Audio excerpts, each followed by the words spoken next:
Gaafa saba biraa ta'u gadi baatanii iyyitan, gaafa saba biraa ta'u gadi baatanii sagalee taatan, gaafa amantaa ta'u gadi baatanii sagalee taatan, gaafa uummanni Oromoo dhumu garuu namni gadi ba'ee sagalee ta'u hin jiru. Kuni maaliif ta'e? Ashamaa harka fuunii jirra jirtu hordoftoota maatii seenaa tuubii nageenyi koo kan jaalalaaf kan kabajaa lafumaa fi bakka isin jirtanitti isin haa qaqqabu isiniin jedha. Ani seenaadhaa seenaa tuubii subscribe gochuu hin dagatinaa. Warri maatii taatan immoo like gochuudhaan nu jajjabeessa isiniin jedha.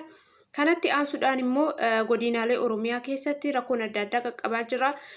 Gaafa Gondar keessatti ta'u uummanni hundi ba'ee yookaan immoo gaafa amantaa isaanii ta'u uummanni Oromoo kutaa hundi ba'ee sagalee ta'aa ture jechuudha.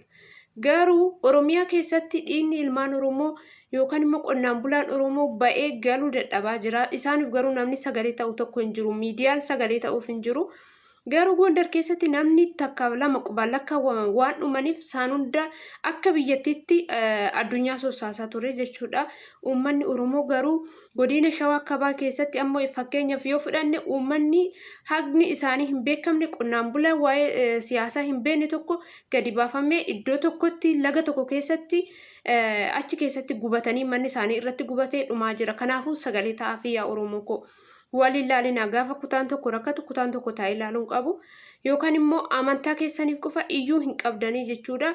Sagalee ta'aafi Oromoo kutaa kamiif iyyuu sagalee ta'aafi rakkoon isaan qabanii yookaan immoo rakkoon sabni Oromoo qabu rakkoo wal gargaaruuti, rakkoo waliif sagalee ta'uuti. Kanaafuu rakkoo tokkummaa dhabuuti. Tokkummaa keenya cibsannee amantaadhaan kutaadhaan wal qoqqoodoo doon taane tokkummaa keenya cibsannee tokko taane uummata keenyaaf sagalee ta'uu qabna. Uummata keenyaaf iyyuu qabna. Oromoon rakkina cimaa keessa jira jechuudha.